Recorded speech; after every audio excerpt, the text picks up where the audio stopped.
கத்துக்கரவை கனங்கள் பல கரந்து செத்தாறு திரளழிய சென்னு செரச் செய்யும் குத்தம் ஒன்னில்லாத கோவலர் தம் பொற்கொடியே புத்தரவல்குல் புனமையிலே போதராய் சுத்தத்து தோழிமாரெல்லாரும் வந்து நின் முத்தம் புகுந்து முகில்வண்ணன் பேர் பாட சித்தாதே பேசாதே செல்வ பிண்டாட்டி நீ எத்துக்குறங்கும் பொருள் ஏலோர் எம்பாவாய்.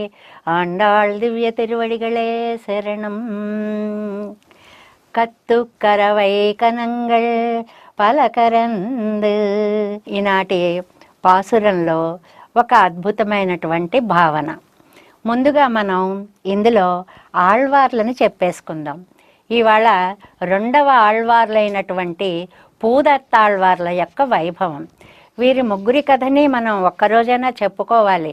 తిరుక్కోవలూరిలో ఒకరోజు వాన పడుతున్న సందర్భంలో ఒక ఇంటి దగ్గర కాస్త విశ్రాంతి తీసుకోవచ్చునా, వర్షంలో తడిసిపోతున్నామని అడిగితే ఆ యజమాని దానికే ఉంది అంటే ఒక చిన్న గదిలోకి వెళ్ళి పడుకున్నారు ఒక ఆళ్వారు.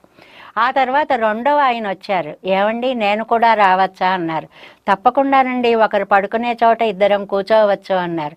తర్వాత మూడో ఆయన వచ్చారు. నేను కూడా వస్తానండి అన్నారు. అలాగే ఇద్దరం కూర్చునే చోట ముగ్గురం నిలబడదామన్నారు.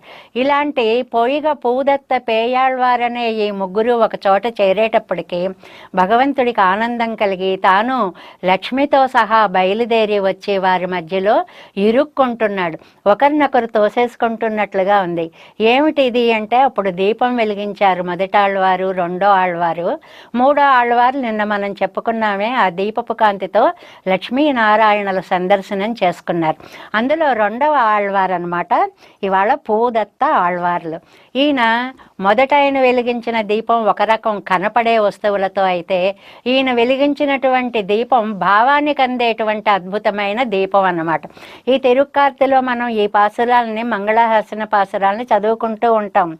అంబే తకళియా ఆర్వమేనయ్యాగ இம்புருகு செந்தை இடுதிரியா நண்புருகி ஞானச்சுடர் விளக்கேத்தினேன் நாரணர்க்கு జ్ఞానత్తమిళ్ పురిందనాన్. చాలా అద్భుతమైనటువంటి శ్లోకాలండి ఇవన్నీ కూడా. భక్తిని ఒక ప్రమిదిగా తీసుకున్నారండి ఈ ఆళ్వార్లు.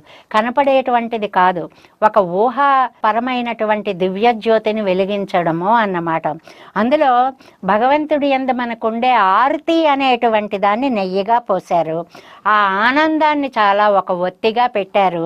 పెట్టేసి అజ్ఞానం అనే చీకటంతా మాయమైపోయేలాగా ఆ భక్తి నిర్మల దీపాన్ని ఆ శ్రీమన్నారాయణుడి ఎదుట ఉంచారు ఈ ఆళ్వార్లు.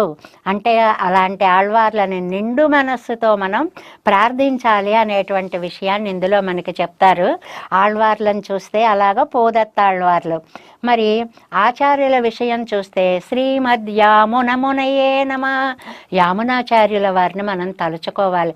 అనంతమైనటువంటి చరిత్ర అంతా మనం ఇప్పుడు చెప్పుకోలేం, కానీ రామానుజుల వారు, వారికి ఏకలవ్య శిష్యులు, అలాంటి యామునులని మనం ఒక్కసారి తలుచుకుంటూ, మరి అవస్థలలో వ్యతిరేకావస్థ అనేటువంటిది ఒక స్థిత ప్రజ్ఞావస్థలలో వ్యతిరేకావస్థ అనేటువంటి ఒక అవస్థ ఉంది అన్నమాట. అంటే వేటి యందు కూడా తమ బుద్ధిని ప్రసరించనీయక, వీటికి అతీతమైనటువంటి లౌకికాలకు అతీతమైనటువంటి భగవత్ శక్తి యందే మన యొక్క మనస్సుని లగ్నము చేయడము అనేటువంటి స్థిత ప్రజ్ఞావస్థ ఈ పాసురంలో మనకి చెప్పబడింది అంటారు.